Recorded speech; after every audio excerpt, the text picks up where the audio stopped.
Hello everyone, welcome to Tech शर्मत।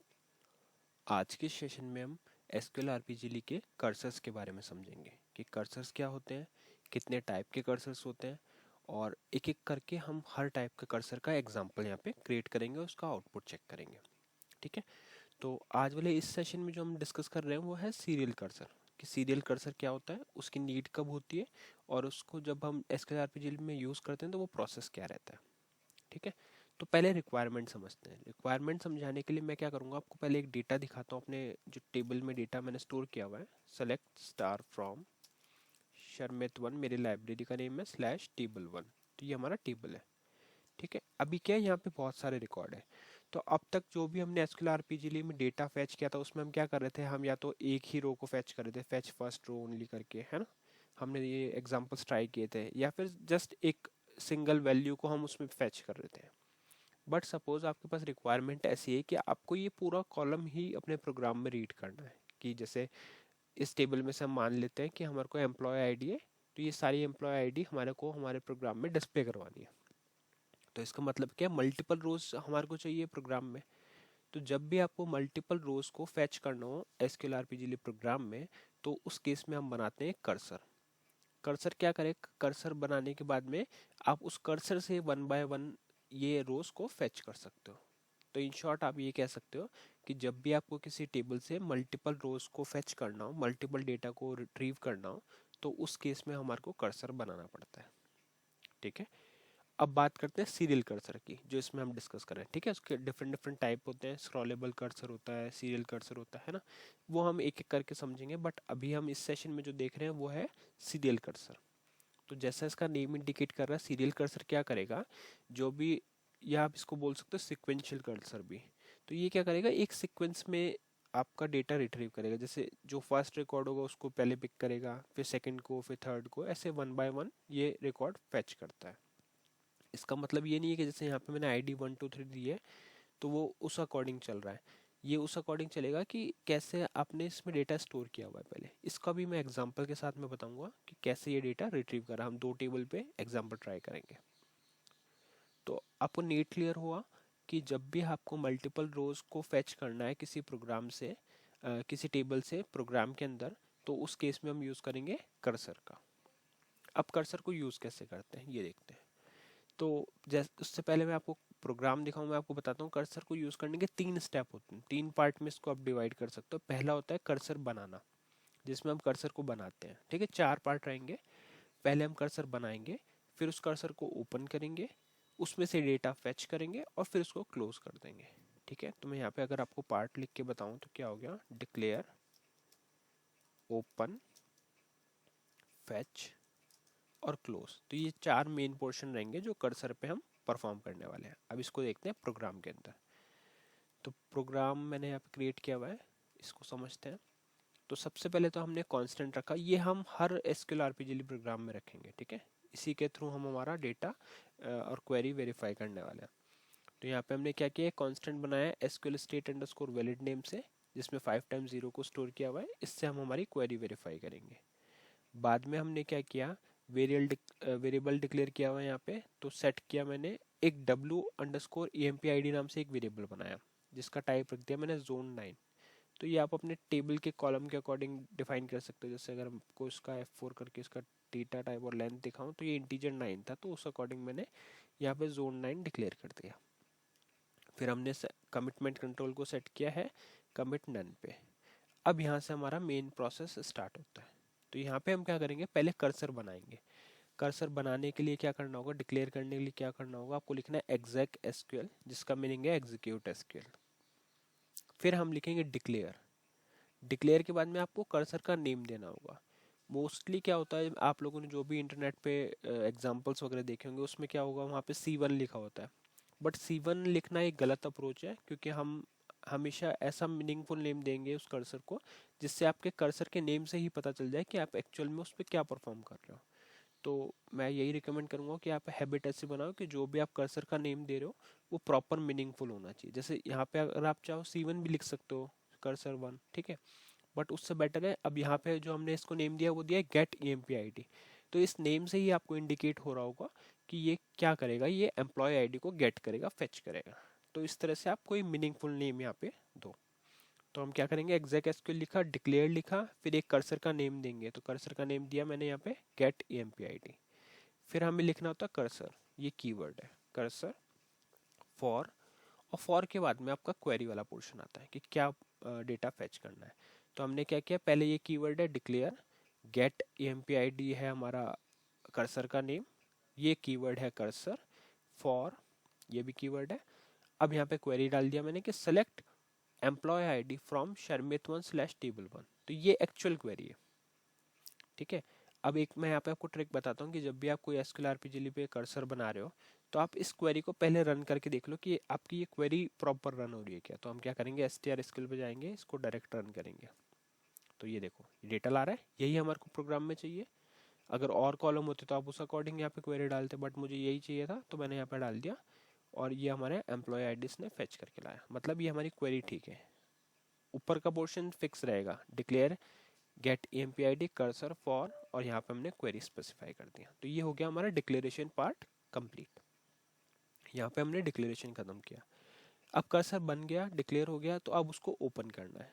Open करने के लिए बहुत ही सिंपल आपको लिखना है exec SQL, जिसका मीनिंग है execute SQL, open get EMP ID। तो यहाँ पे हमारा हमने जो कर्सर बनाया था उसको ओपन कर दिया, बस सिंपल सा, ठीक है। उसके बाद में हम करेंगे डेटा फेच। डेटा फेच करने के यहाँ तक समझ में आया कि डिक्लेयर किया, मतलब उसको बताया कि कर्सर क्या है, फिर उसको ओपन किया, यूज़ करने से पहले उसको ओपन करना होगा, फिर उस पर से डेटा फेच करेंगे और लास्ट में उसको क्लोज करेंगे। अब देखते हैं फेचिंग डेटा फ्रॉम कर्सर। तो यहाँ पे हम क्या कर रहे हैं, चेक कर रहे हैं कि एक लूप चला रहे हैं, क्योंकि अभी मल्टीपल रिकॉर्ड है तो एक लूप में ही फेच करना होगा। तो हम यहाँ पे देख रहे हैं कि अगर एसक्यूएल स्टेट इक्वल है एसक्यूएल स्टेट अंडरस्कोर वैलिड के, मतलब हमारी क्वेरी करेक्ट है ना। जैसे ही आप ये ओपन करोगे तो उसके बाद में हम एसक्यूएल स्टेट चेक कर लेंगे कि हमारा जो हमने कर्सर डिक्लेयर किया था, ओपन किया था, वो अगर एसक्यूएल स्टेट वैलिड रिटर्न कर रहा है, मतलब प्रॉपर एग्जीक्यूट हो गया, तब तक तब एक लूप स्टार्ट करेंगे, और जब तक चलाएंगे जब तक वो एसक्यूएल स्टेट वैलिड है हमारा, ठीक है। इनवैलिड कब होगा, जब भी उसमें कोई कुछ उसके अंदर कोई इशू आ जाएगा या कोई भी एरर आएगा, अदरवाइज वो वैलिड ही रहेगा और लूप इटरेट होता रहेगा। तो इस लूप में मैं अब एक और कमांड चला रहा हूँ, exec SQL fetch। अब यहाँ पे fetch कीवर्ड यूज करना है आपको। fetch मतलब डेटा रिट्रीव करना है यहाँ से, get EMP ID into, ठीक है। तो फेच किया गेट EMP ID इनटू, और यहाँ पे आप इस तरह से होस्ट वेरिएबल का नेम दोगे। तो मैंने किया w_EMP ID। तो ये क्या करेगा, गेट EMP ID में जो भी कर्सर बना हुआ है उसका डेटा फेच करेगा और उसको स्टोर कर देगा हमारे होस्ट वेरिएबल में। सिंपल सा, ठीक है। अब ये लाइन आप यहाँ ब्रेक दे सकते हो क्योंकि फेच का सिर्फ इतना ही पोर्शन था। उसके बाद में हम क्या कर रहे हैं, उसके बाद में हम चेक कर, हाँ उसके बाद जस्ट हम अपने वैल्यू को प्रिंट कर रहे हैं w_EMP ID, ठीक है। यहाँ पे एसक्यूएल स्टेट ऑलरेडी लूप में चेक हो रहा है, तो कोई प्रॉब्लम नहीं है आपको दोबारा चेक करने की, बस आप इसको इटरेट करते रहोगे और वैल्यू प्रिंट करता रहेगा। यहाँ पे जस्ट हम ये चेक करें कि अगर एसक्यूएल स्टेट फिर लूप के अंदर आने के बाद किसी रीजन से अगर नॉट वैलिड होता है तो उस केस में सिंपली हम इसको लीव कर देंगे, एंड इफ एंड डू, ठीक है। और लास्ट में हम क्या कर रहे हैं, हम हमारे कर्सर को क्लोज कर रहे हैं। तो exec SQL लिखोगे, क्लोज गेट EMP ID, जो हमारा कर्सर नेम है, *INLR ऑन, ठीक है। तो बहुत सिंपल प्रोग्राम था। अभी मैं आपको उसको रन करके दिखाता हूँ डीबग मोड में, फिर हम समझेंगे। तो डीबग करने के लिए 14 लेना है, 14 लेके आप F4 प्रेस करोगे, यहाँ पे पेज डाउन करोगे F10 करके, पहले इसको सोर्स से हम कंपाइल करेंगे। तो इस जगह पे आपको ऑप्शन मिलेगा डीबग व्यू का, ये रहा। तो यहाँ पे आप लिखोगे सोर्स और कंपाइल हो गया ये। अब हम डीबग पे लगाते हैं। तो पहले मैं देख लेता हूँ मेरा कोई डीबग ऑलरेडी स्टार्ट था, तो मैंने इसको क्लोज कर दिया। strdbg, इस पे हम डालेंगे कर्सर, और यहाँ पे मैंने मेरा लाइब्रेरी स्पेसिफाई किया sharmit1, और इन दोनों को ऑप्शन को कर देंगे हम यस, ठीक है। ये कुछ टाइम में आपका प्रोग्राम डीबग पे लग जाएगा, फिर हम सेट करेंगे ब्रेक पॉइंट और फिर स्टेप बाय स्टेप समझेंगे कि किस तरह से वो वर्क कर रहा है।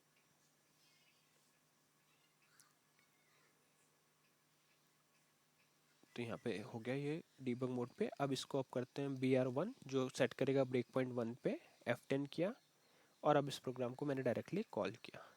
अब यहाँ से F10 करते हैं, तो पहला F10 करते आप देखोगे डायरेक्टली ओपन वाले पे चला गया। इसका मतलब है कि डीबग पे आपको ये प्रोसेसिंग नहीं दिखाया इसने कि कर्सर कैसे बना, सेट ऑप्शन क्या हुआ, ये कुछ भी नहीं आया। सीधा आपका ऑप्शन आ गया SQL exec SQL open get empid। तो इसको अगर मैं F10 करता हूँ तो अब ये लूप पे आ गया। अब यहाँ पे हम एसक्यूएल स्टेट चेक करते हैं, तो यहाँ पे क्या दिखा रहा है 0, मतलब हमारा जो कर्सर हमने बनाया था वो प्रॉपर है। अगर उसमें कुछ भी इशू होगा तो वो आपका कंपाइलेशन, एक तो वो कंपाइलेशन इशू देगा या फिर वो एसक्यूएल स्टेट रॉन्ग देगा। तो उसी से ही आपको चेक करना पड़ेगा कि अगर एसक्यूएल स्टेट रॉन्ग आ रहा है तो उसका रीज़न क्या है, और आप फिर अपने कर्सर में ठीक करोगे इशू को। ठीक है, और कंपाइलेशन इशू है तो वो ऑलरेडी आपको पता चल ही जाएगा। तो यहाँ तक आ गया, एसक्यूएल स्टेट 0 आया, इसका मतलब हमारा कर्सर जो था वो करेक्ट बन गया। और मैंने आपको ट्रिक बताया कि जब भी आप कोई कर्सर बना रहे हो पहले ही उस क्वेरी को चला के देख लो, क्योंकि क्वेरी अगर प्रॉपर चल रही है और बाकी चीज़ें आपने जो दी है वो कीवर्ड्स ही हैं तो उसमें कोई इशू नहीं होगा। तो यहाँ पे हम इस लूप में एंटर करेंगे। अब इसने क्या, exec SQL मतलब ये फेच किया। अभी हम देखते हैं इसमें वैल्यू क्या है, 0 है। F10 किया, अब वैल्यू देखते हैं क्या है, ये देखो 1 आ गया, डिस्प्ले कर दिया। अब यहाँ पे ये चेक करेगा कि एसक्यूएल स्टेट अभी भी वैलिड है, क्योंकि हमारी जो एसक्यूएल स्टेट क्या होता है, जब भी आप exec SQL कमांड चलाते हो उसके बाद में अपडेट हो जाता है। तो अभी यहाँ पे अपडेटेड में क्या आ रहा है, 0 ही आ रहा है, क्योंकि क्वेरी हमारी प्रॉपरली फेच करके लाई थी डेटा। तो ये नेक्स्ट पे जाएगा। इस तरह से 1 बाय 1 ये पूरा डेटा रीड करेगा। लास्ट रिकॉर्ड पे मैं इसको एक बार आपको वापस दिखाऊंगा एसक्यूएल स्टेट। तो अभी चेक करते हैं, यहाँ पे क्या आ रहा है, 0 ही है। तो एक बार और रन होगा, डिस्प्ले किया। अब क्या है एसक्यूएल स्टेट 2000 का मीनिंग क्या है, रिकॉर्ड नहीं मिला इसको। तो इस केस में ये क्या करेगा, एंड ऑफ फाइल हो गया, तो ये जाएगा लीव पे और यहाँ से एंड डू करके क्लोज करेगा कर्सर, INLR ऑन करके बाहर आ गया। तो ये था बिल्कुल सिंपल प्रोसेस। ठीक है, इसको करते हैं एंड डिबग। अब मैं आपको जो सिक्वेंशियल बता रहा था कि ये सीरियल कर्सर है या सिक्वेंशियल कर्सर है, उसका मीनिंग क्या है। अभी आप यहाँ पे देख रहे हो 1 2 3 4 5 6 तक था डेटा। ठीक है, अब एक काम करते हैं हम, यहाँ पे हम कर देते हैं इसको टेबल 3। तो यहाँ पे आप डेटा देख रहे हो 50 20 190, है ना। तो इसके लिए मैंने एक और प्रोग्राम बनाया हुआ है, सेम सेम प्रोसेस हम यहाँ पे रिपीट कर रहे हैं। जस्ट हमने क्या कर दिया, यहाँ पे टेबल 1 की जगह टेबल 3 कर दिया। इसको कॉल करके देखते हैं। पहली वैल्यू 50 20 1 90, और ये 90 वापस रिपीट हो रहा है क्योंकि हमने लूप में वैसा ही कंडीशन दिया हुआ है इस वजह से। अदरवाइज आप पहले अगर एसक्यूएल स्टेट को चेक कर लोगे तो उसके बाद में वो वैल्यू प्रिंट नहीं करेगा, है ना। तो अभी वैल्यू क्या आ रही है, तो वैल्यू एक्चुअल में प्रिंट कैसे कर, ऐसा नहीं है कि ये फर्स्ट को पहले प्रिंट करेगा फिर 20 को इंक्रीजिंग ऑर्डर में प्रिंट करेगा, ऐसा नहीं है। जो भी फाइल में फर्स्ट रिकॉर्ड इसको मिलेगा ये पहले उसको प्रिंट करेगा, फिर उसके बाद वाला, फिर उसके बाद वाला, फिर उसके बाद वाला। तो इस तरह से ये सिक्वेंशियल कर्सर वर्क करता है। और एक्स्ट्रा वैल्यू हमारी क्यों प्रिंट हो रही है वो भी मैं आपको बता देता हूँ, क्योंकि हमने लूप में कंडीशन ही ऐसा दिया हुआ है, हम बाद में चेक कर रहे हैं। पहले वो वैल्यू प्रिंट कर देगा, उसके बाद में हम चेक कर रहे हैं। तो ये आप अपने अकॉर्डिंग चेंज कर सकते हो, और चेंज करके जो भी आपको जैसे भी वैल्यू प्रिंट करनी है, जैसे 2 वैल्यू के बाद में अगर लीव करवाना है तो वो भी करवा सकते हो। ये आपके ऊपर डिपेंड करता है ना। ओवरऑल पर्पस क्या था, ओवरऑल पर्पस ये था कर्सर का कि किसी भी फाइल से मल्टीपल रिकॉर्ड आपको फेच करने हैं, तो उस केस में आप क्या करोगे, इस कर्सर का यूज़ करोगे। कर्सर यूज़ करने का प्रोसेस क्या है, पहला प्रोसेस है कि जब भी आप कर्सर को यूज़ करने वाले हो तो उससे पहले कर्सर डिक्लेयर करोगे, फिर कर्सर को ओपन करोगे, कर्सर से डेटा फेच करोगे, और लास्ट में कर्सर को क्लोज करोगे। तो ये था हमारा पूरा प्रोसेस कर्सर का। और फिर उसके बाद में आप सिंपली अपना प्रोग्राम रन करोगे और उसका आउटपुट चेक करोगे। ठीक है, तो ऐसा होगा। और एक इस प्रोग्राम में जो मैंने आपको बताया कंडीशन, इस कंडीशन में हम एक चीज़ ये कर सकते हैं कि जैसे मैंने यहाँ पे क्या किया हुआ है, लाइन नंबर 40 पे डिस्प्ले कराया हुआ है, बट हम कंडीशन बाद में चेक करें, तो बेटर ये होगा कि आप इस लाइन को इसके बाद मूव कर दो। ठीक है, इस तरह से। तो हम क्या कर रहे हैं, पहले रिकॉर्ड फैच करते हैं, हम डायरेक्ट एसक्यूएल स्टेट चेक करेंगे कि अगर वो इनवैलिड आ रहा है तो डायरेक्टली वहीं पे ही लीव कर देंगे, उसको फिर डिस्प्ले नहीं करेंगे, है ना।